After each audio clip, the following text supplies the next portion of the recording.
오늘 함께 여러분과 나누실 말씀 성도의 시간, 성도의 안식이라는 주제로 말씀을 나누고자 합니다. 마태복음 11장 28절에서 30절 말씀을 읽어보겠습니다. 수고하고 무거운 짐진 자들아 다 내게로 오라. 내가 너희를 쉬게 하리라. 나는 마음이 온유하고 겸손하니 나의 멍에를 메고 내게 배우라. 그리하면 너희 마음이 쉼을 얻으리니 이는 내 멍에는 쉽고 내 짐은 가벼움이라 하시니라. 자, 오늘은 성도의 안식, 성도의 쉼이라는 주제로 말씀을 나누려고 하는데요. 최근에 혹시 여러분들 보셨을 수도 있는데요. 그 소말리아 내전을 다룬 영화가 있었죠. 우리나라 영화 모가디슈라는 영화가 개봉을 해서 흥행을 했던 그런 기억들이 있으실 겁니다. 근데 이 영화 이전에 그 비슷한 주제를 가지고 개봉했던 영화가 있었는데 우리나라 영화는 아니고요. 그 글래디에이터라는 영화로 유명한 리들리 스콧이라는 감독의 2002년작이었는데요. 블랙호크 다운이라는 그런 영화가 있습니다. 뭐 전쟁 영화죠. 같은 그 모가디슈하고 이제 비슷한 주제를 가지고 먼저 이제 개봉했던 영화인데요. 당시에 영화를 보면서 굉장히 인상적이었던 기억이 나는데요. 그 영화가 이렇게 처음에 이제 시작할 때, 그러니까 제가 이제 영화도 참 잘 만들었다, 잘 봤는데요. 그 영화가 처음 딱 시작하는 장면이 굉장히 인상 깊었습니다. 거기 이렇게 한 문구가 나오면서 영화가 시작을 하는데 뭐라고 써 있냐면 전쟁은 죽은 자에게만 끝이 난다. 그리고 플라톤 이렇게 써 있어요. 그러니까 전쟁은 죽은 자에게만 끝이 난다라는 이제 플라톤의 말을 인용하면서 이제 시작하는 영화였는데요. 지금도 이 문구가 굉장히 제 뇌리에 아주 선명하게 남아 있습니다. 사실 영화 속의 그 긴박하고 긴장감 넘치는 전쟁의 실상보다도 오히려 영화를 다 보고 나서 지금까지도 기억에 남는 건 이 한 줄의 문구가 더욱더 강렬하게 머릿속에 남아 있습니다. 영화가 시작되면서 보게 된 이 문구를 오히려 그 문구가 영화 내내를 지배하는 것 같은 느낌마저 듭니다. 어쩌면 그럴지도 모릅니다. 그 지긋지긋한 전쟁의 그 한복판의 모습들을 보고 있노라면 그 전쟁 속에서, 그 참혹한 전쟁 속에서 진짜 살아남기 위해서는 차라리 그냥 죽어야지만 거기서 빠져나올 수 있겠다라는 생각마저 들게 되는 그런 모습을 보게 되는 거죠. 그래서 이 영화 시작할 때 그 첫 줄, 그 한 줄, 전쟁은 죽은 자에게만 끝난다라는 이 말이 굉장히 강렬하게 느껴졌던 것 같아요. 실제로 그렇죠. 전쟁이 굉장히 참혹하고 고통스럽기 때문에 아마 플라톤은 그렇게 전쟁의 한복판에 서 있는 자들은 비로소 죽음을 통해서만이 자유로워질 수 있다고 말하고 싶었는지도 모릅니다. 그렇습니다. 누구도 전쟁을 원하지는 않습니다. 전쟁을 겪어보신 분들이든 그렇지 않은 사람이든 간에 전쟁에 뛰어들고 싶어 하지는 않을 겁니다. 사실 모든 사람들이 전쟁보다는 평화를 원하죠. 너무나 참혹하다는 걸 아니까, 전쟁의 그 한복판에서 일어나는 일들이 정말로 너무나 힘겹고 아프다는 걸 알기 때문에 그 보는 것만으로도 고통스럽기 때문에 사람들은 당연히 전쟁이 아닌 평화를 원하게 됩니다. 그런데 어떻게 생각해 보면 우리가 살고 있는 현실도 조금은 다른 모습이지만 한편으로는 굉장히 거칠고 잔인한 전쟁과 같을지도 모릅니다.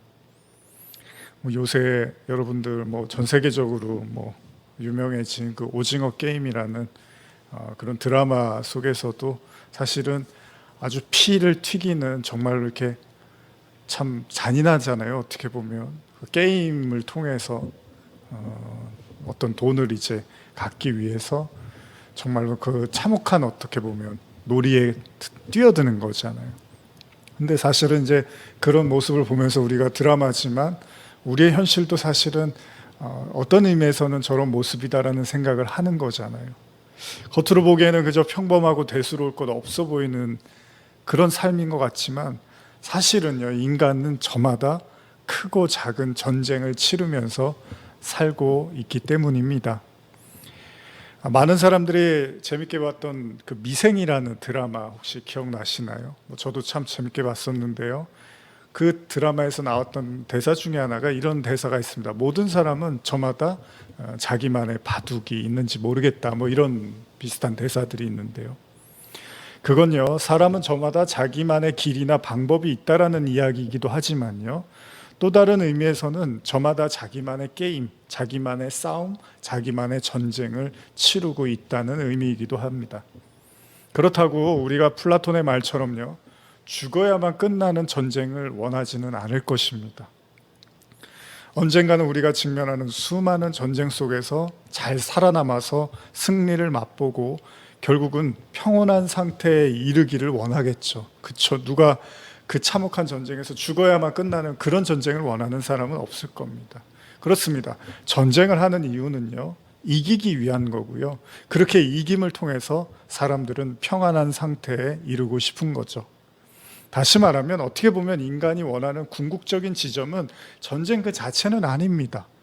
그 전쟁을 통해서, 그 전쟁을 넘어서서 얻게 되는 평안한 상태, 즉 안식에 이르고자 하는 것인지도 모릅니다. 여러분, 사람들이 돈을 버는 이유, 공부를 하는 이유, 일을 하는 이유, 이런 모든 것들이 대부분의 경우 왜 이런 것들을 치열하게 하냐 하면 잘 먹고 잘 살려고 하는 거잖아요. 그건 또 다른 의미에서 잘 쉴 수 있는 삶, 내가 쉬고 싶을 때 쉴 수 있는 삶을 원하기 때문인지도 모르겠습니다.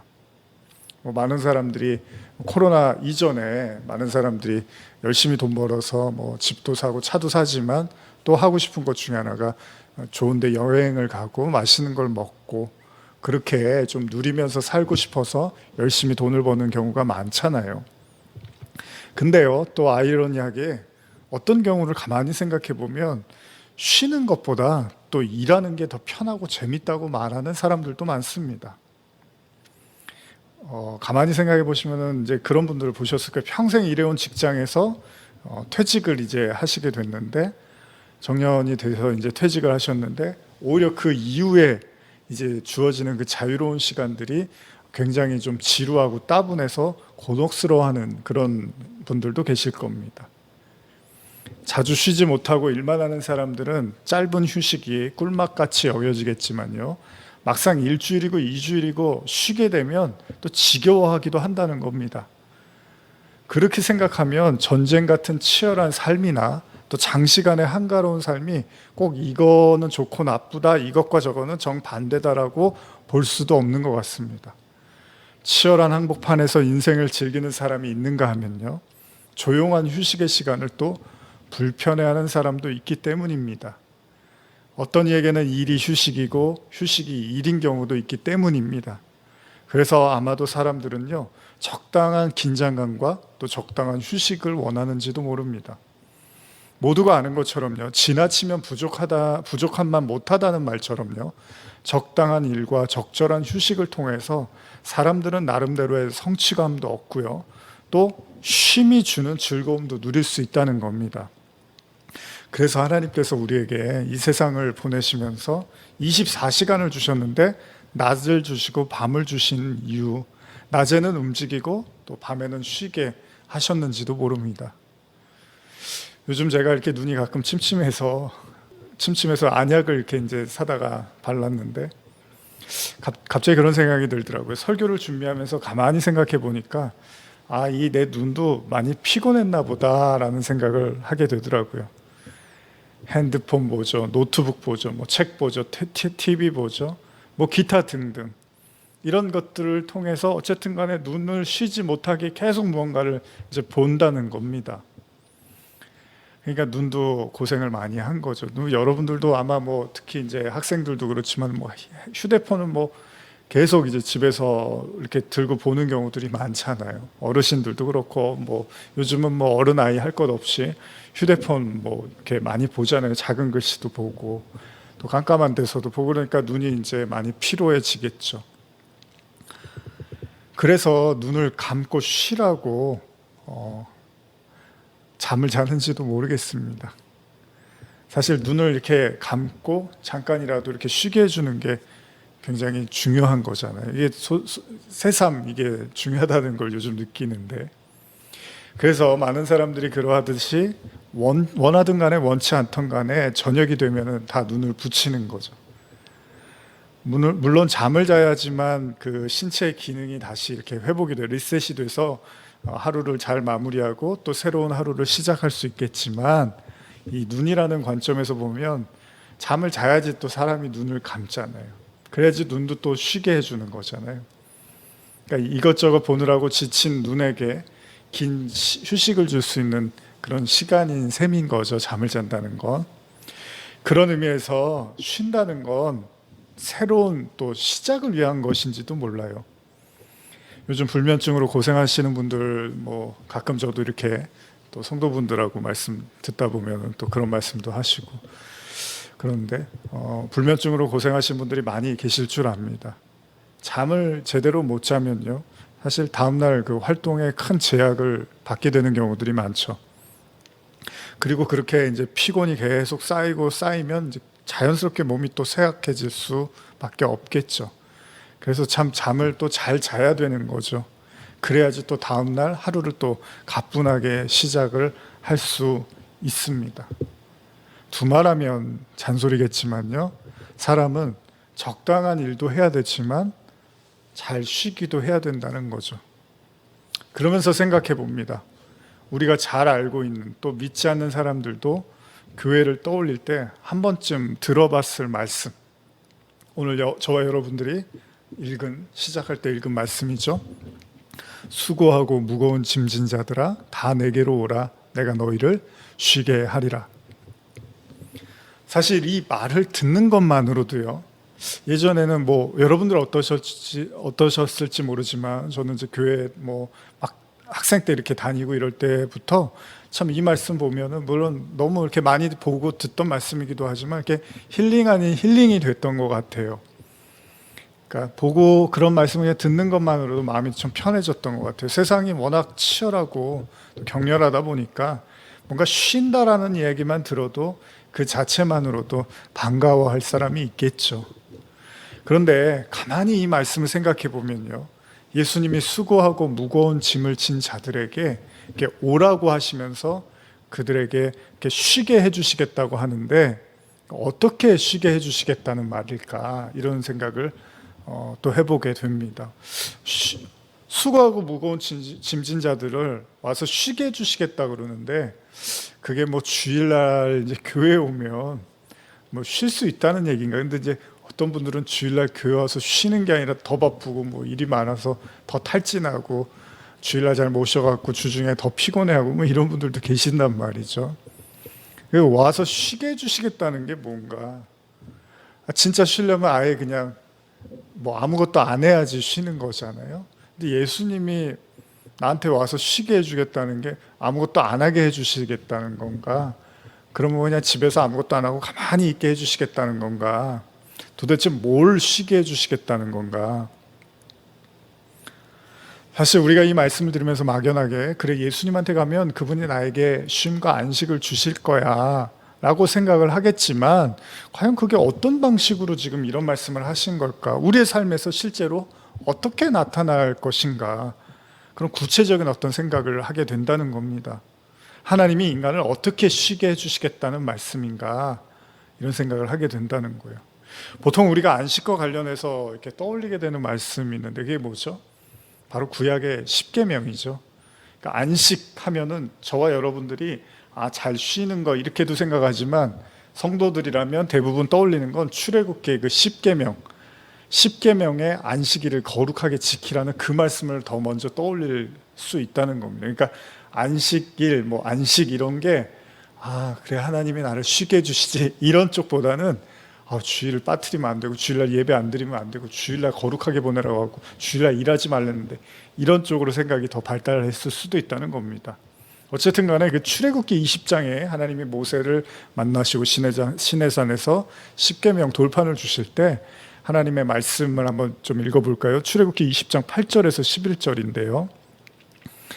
안식일을 기억하여 거룩하게 지키라. 엿새 동안은 힘써 내 모든 일을 행할 것이나 일곱째 날은 내 하나님 여호와의 안식일인즉 너나 내 아들이나 내 딸이나 내 남종이나 내 여종이나 내 가축이나 내 문 안에 머무는 객이라도 아무 일도 하지 말라.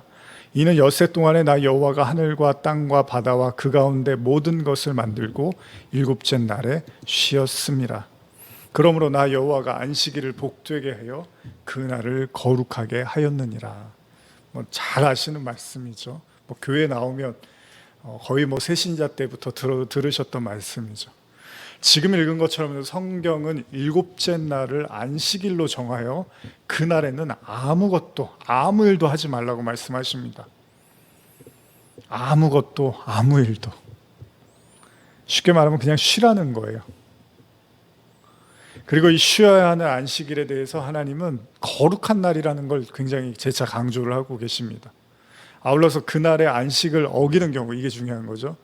하나님이 쉬라 그랬는데 안 쉬면 죽이시겠다고까지 말씀을 하십니다. 이 말씀이 어디 나오냐면 출애굽기 31장 12절 이하인데요. 한번 제가 읽어드릴게요.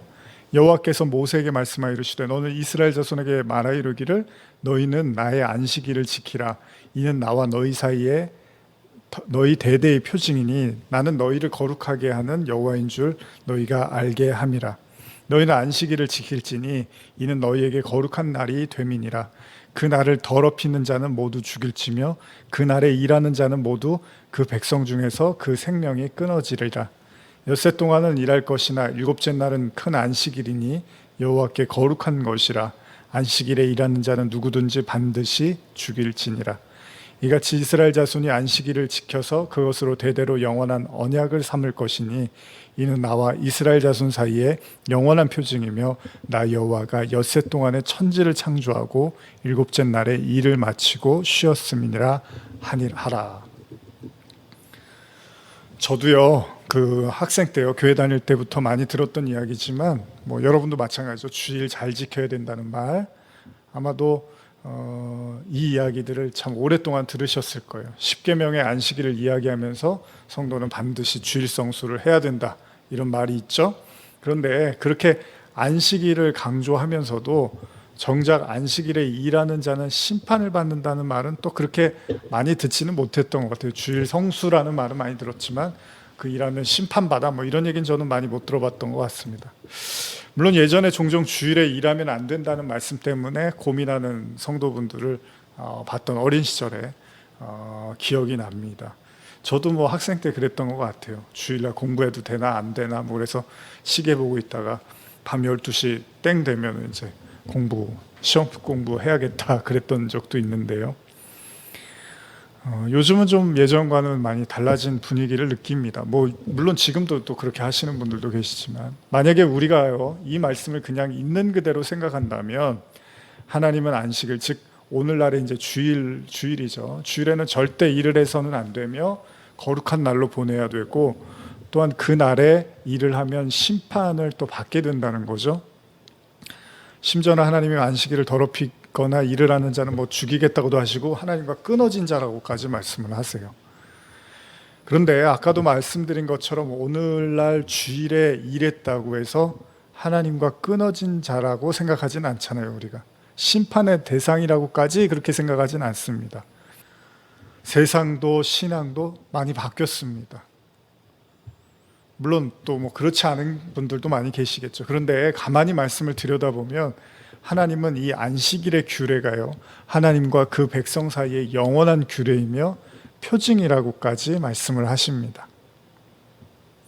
그건요, 아무리 예수님이 십자가에서 모든 걸 다 이루셨다 하더라도요, 그래서 우리가 구약의 율법이 아닌 그리스도를 믿는 믿음으로 구원을 받았다 하더라도 안식일에 관한 규례는 반드시 지켜져야 할 어떤 의미가 있다는 거예요. 왜요? 영원한 규례라고 하셨으니까. 예수님이 이제 십자가 지셔서 이제 모든 율법으로부터 우리가 자유로워졌으니까 안식일도 이제 상관없는 거 아니야? 근데 지금 구약에서 영원한 규례래요, 이거는. 그럼 하나님이 내가 영원한 규례인데 예수님이 아들이 십자가 져서 이제 그 영원한 규례도 취소할게. 그게 아니라 영원한 규례래요, 하나님이요. 그러면 그렇다고 지금 그러면 이 말씀을 액면 그대로 지켜야 되는 것이 아니냐고 묻고 싶은 것이 아닙니다. 제가 만약에 정말 하나님의 말씀이 그러면 진짜로 아무 일도 하지 말라고 하는 게 목적이었다면 아마 살아있을 사람이 몇 명이나 될까요? 뭐 아무 일도 하지 말라고 하는데 거기에 이제 뭐 유대인들은 또 세목을 정해갖고 뭐 이거 하지 마라 저거 하지 마라 뭐 막 그런 게 엄청 많단 말이죠. 근데 어쨌든 간에 저와 여러분들이 안식일날 뭐 주일이라고 하면 주일날 아무것도 안 하지는 않잖아요. 뭐 버스도 타고 지하철도 타고 운전도 해야 되고 뭐 이것저것 해야 된단 말이죠. 근데 아무 일도 하지 말라 그랬는데 그렇지는 않잖아요. 그럼 우리가 이 말씀을 어떻게 이해를 하냐? 그리고 또 그러면 주일날 뭐 일을 했다고 하나님이 그 사람을 뭐 심판해서 바로 죽이고 그런 건 아니잖아요. 근데 그럼 뭐 겁주려고 일하지 마 이렇게 해놓고 내가 심판할 거야. 그냥 그걸로만 그냥 율법을 주신 건가? 여러분들은 어떻게 생각하십니까? 이런 하나님의 말씀에 대해서.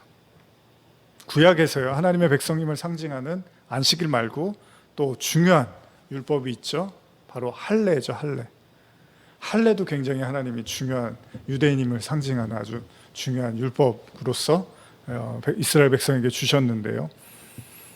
반드시 하나님의 사람들은 이스라엘 백성은 난지 8일 만에 할례를 받아야 된다고 명시가 되어 있습니다. 근데 나중에 바울이 뭐라 그러죠? 그 할례 가지고 논쟁 벌이고 일 때 바울이 할례 꼭 해야 된다 그러나요? 그렇지 않죠. 왜냐하면 그 할례는 이제 그리스도로 말미암아 이제 그런 율법으로부터 우리가 자유로워졌는데 그래서 이제 할례 필요 없어 이렇게 말하지 않아요. 바울은 그 할례를 몸에는 하지 않아도 되지만 반드시 마음의 할례는 받아야 된다라고 이야기를 하고 있단 말이죠. 그러니까 몸의 할례에서 머물러 있었던 이스라엘 백성들에게 마음의 할례라는 것을 제시하면서 재해석하고 있다라는 겁니다. 근데 오해는 하지 않으셨으면 좋겠습니다. 바울은요, 구약의 중대한 율법인 할례를요, 신약에 와서 해도 되고 안 해도 되는 율법으로 남겨둔 게 아니라는 거예요. 아까도 말씀드린 것처럼 할례의 율법이 매우 중요하기 때문에 그리스도 이후에 신약 이후를 사는 성도들은 반드시 그 할례의 의미를 마음으로 가지고 있어야 된다는 겁니다. 그러니까 이제 예수님 왔으니까 할례 뭐 율법 다 필요 없어. 할례 몰라도 돼. 안 해도 돼.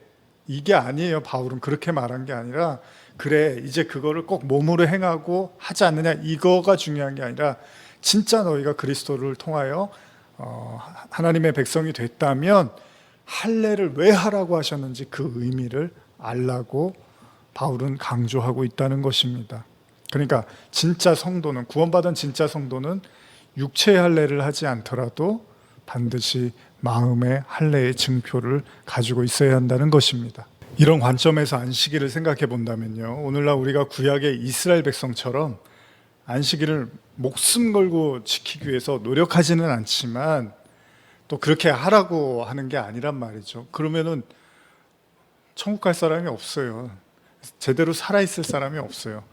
주일날 어떤 형태로 간에 사람들은 크고 작은 또 일을 하게 된단 말이죠.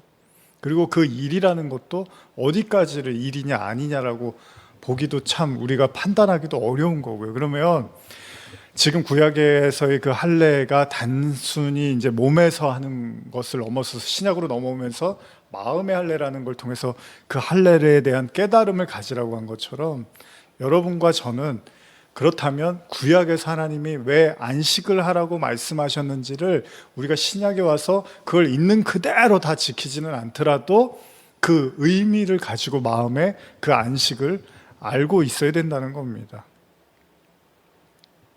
반드시 하나님께서 안식일에 대해서 이토록 중요하게 여겼는지에 대해서 저와 여러분들은 깊이 묵상해 볼 필요가 있다는 것입니다. 혹시 여러분들이 기억이 나시는지 모르겠지만요, 주 5일제가 도입된 시기 언제인지 아십니까? 거의 그 20년 전, 2002년, 3년 이쯤이었는데요. 지금은요, 우리가 이제 5일을 일하고 이틀 쉬는 거를 당연하게 생각을 하지만 물론 또 꼭 그렇진 않은 분들도 계십니다. 그런데 우리도 예전에는 6일을 일하고 하루만 쉬던 것을 정상적인 그냥 일반적인 걸로 이해했던 때가 있었죠. 그때는 그게 너무나 당연한 것이었습니다. 그래서 처음에 그 주 5일제가 도입됐을 때요, 교회에서도 굉장히 논란이 있었던 걸로 제가 알고 있습니다. 왜냐하면 분명히 하나님이 6일은 일하고 7일째 쉬라고 했는데 5일만 일하고 6일, 7일 쉬면은 이건 성경적이지 않는 거 아니냐 뭐 이러면서 이런저런 논쟁이 있었던 것으로 기억이 됩니다. 그래서 이제 요즘은요, 토요일 날 학교 갔던 그 시절이 가끔 떠오르기도 합니다. 지금이야 이틀을 쉬는 게 당연하지만요, 그 당시에는 일주일에 하루만 쉬었기 때문에 어쩌면 또 한편으로는 더 소중하고 꿀맛 같았는지도 모릅니다. 그렇게 하루 쉬던 주일날 아침 일찍 일어나 교회에서 대부분의 시간을 보냈던 학생 시절이 문득 떠오르고는 합니다. 어찌 보면은 쉬지 않고 일찌감치 교회에 나와서 또 봉사도 하고 친구들과 어울리고 그냥 하루 종일 저도 교회에 살았었는데요. 근데 그때 지금 생각해보면 그게 또 그렇게 막 피곤하게 느껴지지는 않았던 것 같습니다. 어찌됐든 간에 이제 세상이 바뀌고 이제 5일째에서 지금 이제 4일째까지도 논의를 하고 생각을 하고 있는 그런 시대를 우리가 살고 있습니다. 자, 어쨌든 간에 현실은 그런데 성경에서는 왜 하나님이 그렇게 안식일을 중요하게 여겼을까? 왜 하나님의 백성이라면 반드시 그날은 쉬어야 된다고 말씀을 하신 걸까? 심지어는요, 그냥 쉬는 것이 아니라 아무런 일도 하지 말라고까지 말씀을 하십니다. 여러분들이 그냥 이렇게 생각할 수 있을 거예요. 하루 쉬어야지 몸 건강을 위해서 하나님이 우리 건강하라고 쉬라고 하신 거 아닐까? 하나님이 다른 날 바빠서 바빠서 예배 못 드리고 기도 못 하더라도 하루는 쉬어서 하나님한테 예배 드리라고 그러는 거 아닐까? 뭐 이런저런 여러분들이 생각을 하실 수 있을 거예요. 그런데 그러면은 좋아요. 하나님이 인간을 되게 아끼고 생각해서 쉬라고 이런 어떤 배려 차원에서 안식일을 주셨다고도 생각하신다면 그럼 좋은데, 근데 그날 일을 하고 쉬지 않는 사람을 죽이겠다고까지 말씀하시는 것은 조금 이해가 가지 않지 않습니까? 여러분들이 누구를 위해서 뭐 가족이라든지 뭐 가까운 사람들 위해서 좀 쉬면서 해라고 했는데 안 쉬었어요. 그럼 내가 널 죽일 거야? 그러면 이거는 좀 이상하지 않습니까? 일을 했다는 이유로, 쉬라고 했는데 일했다는 이유로 죽이겠다고까지 엄포를 하는 거는 좀 여러분과 제가 좀 이해가 가지 않지 않습니까? 아마 오늘날에도요, 이런 말씀이 무서워서 주일 성수를 하는 사람들도 적지 않으실 겁니다. 그러니까 큰일 날까봐, 주일날 예배 빠뜨리면 이제 큰일 날까봐, 아니면 주일날 안식일에 일하면 큰일 날까봐 또 주일을 지켜야 된다고 생각하시는 분들도 많이 계실 겁니다. 어찌됐건 간에 도대체 이 말씀을 우리에게 주신 이유는 뭘까? 생각해 볼 필요가 있다는 거죠. 하나님이 도대체 말씀하시는 안식이라는 게 뭘까? 그리고 예수님이 말씀하시는 내가 너희를 쉬게 하겠다, 그것도 안식이잖아요. 도대체 그게 다 어떻게 쉬게 하겠다는 걸까? 그리고 왜 안 쉬면 또 죽이겠다고까지 말씀을 하시는 걸까? 안식일에 관한 말씀을요, 한번 잘 들여다보면 한 가지 중요한 내용을 볼 수 있는데요. 지금 저와 여러분들이 읽은 출애굽기 그 10계명의 안식일과 관련된 말씀을 다시 한번 보면 하나님께서 안식일에 대한 말씀을 하시면서 어떤 말씀을 하시냐면 하나님 자신의 안식을 굉장히 강조하고 있습니다. 그러니까 안식일 날 너희는 쉬어야 돼, 이런 표현이 아니고요, 내가 쉬니까 너희도 쉬어야 돼, 이런 뉘앙스의 말씀을 하시더라는 거예요. 다시 한번 출애굽기 20장 10절 11절 보시면요, 일곱째 날은 내 하나님 여호와의 안식일인즉 너나 내 아들이나 내 딸이나, 이렇게 지금 가고 있는데 일곱째 날은 내 하나님 여호와의 안식일인즉 이렇게 말을 하고 있어요. 여호와의 안식일이라는 말을 해요.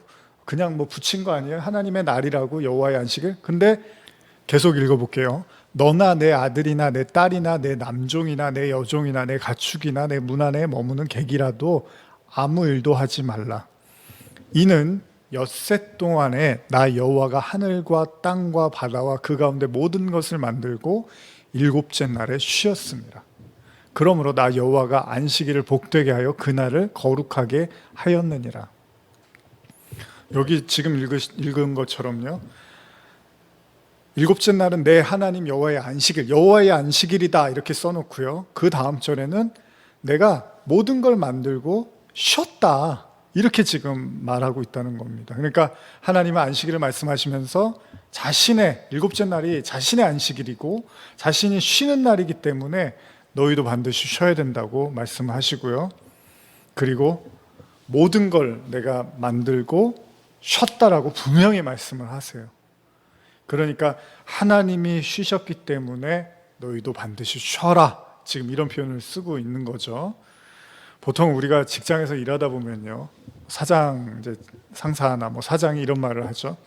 아무개 좀 쉬었다 일해. 나도 쉬는데 자네도 좀 쉬면서 해. 뭐 이런 말을 듣거나 하는 경우들이 있죠. 아무쪼록 뭐 우리 성도님들은 만약에 직장에서 뭐 상사이시거나 아니면 뭐 부하 직원들이 있거나 하면 잘 또 쉬게 해주시는 또 좋은 상사분들이기를 바랍니다. 뭐 가족 간에도 그렇고요. 다른 사람들에게 이렇게 잘 배려해 주시고 또 쉴 수 있도록 그렇게 마음을 써주시면 참 좋겠습니다. 어쨌든 간에 하나님도 말씀을 하십니다. 내가 쉬는 날이니까 너희도 쉬어라. 반드시. 그렇다면 이 안식과 관련된 이 말씀의 참된 의미는 무엇일까요? 왜 하나님은 이토록 안식일을 중요하게 여기신 걸까요? 심지어는 영원한 규례라고까지 말씀을 하시면서 쉬어야 된다고 얘기를 하세요. 지난 한 주 참으로 피곤하고 지친 하루하루를 보내셨을 많은 성도분들이 계시다고 생각이 됩니다. 저 개인적으로도 그랬고요. 또 우리 가족들도 그랬습니다. 또 아마 모두가 겪고 있는 이 코로나로 인해서 가뜩이나 힘겨운 세상, 더 고단한 하루하루를 또 보내셨을 것이라고 생각이 됩니다. 지난주에도 나누었지만 지친 사람들에게 필요한 것이 있다면 바로 휴식이겠죠. 이걸 모르는 사람은 없습니다. 문제는요, 몸은 쉬고 있어도 또 마음이 그렇지 못한 경우가 많죠. 제가 이 말씀을 이제 다음 주로 이어가겠습니다. 뭐 한 주에 다 하기에는 너무 설교가 길어지니까요. 그럼 또 여러분들이 더 피곤하실 수 있잖아요.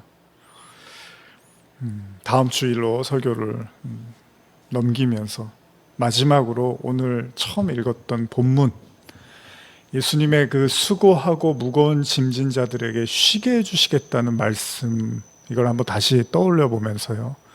여기서 그 쉬게 해주시겠다는 그 쉬다라는 그 원어의 의미를 보면요. 쉬다, 안식하다라는 그 육체적인 어떤 휴식의 의미도 있지만요. 또 다른 의미에서는 마음을 시원하게 하다, 상쾌하게 하다라는 의미도 있습니다. 그러니까요. 예수님이 자신에게 오면 쉬게 해주시겠다는 것이요. 단순히 아무 일도 안 하게 그렇게 만들어 주시겠다라는 그런 말만 있는 게 아니고요.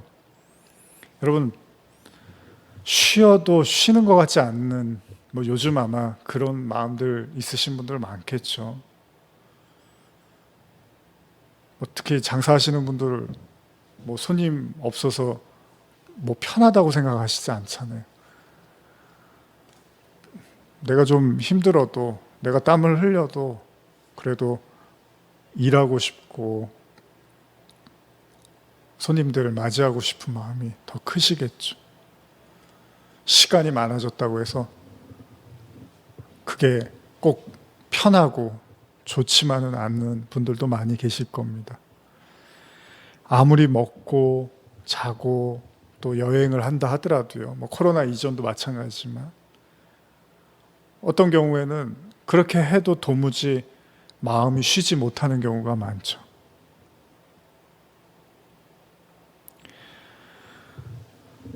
쉬어도 쉬는 것 같지 않고 먹고 자고 여행을 하고 좋은 건 다 했는데도 마음이 편치 않은 예수님이여 나에게 오라고 말씀하신 건 그 마음의 문제를 해결해 주시겠다는 의미도 있습니다.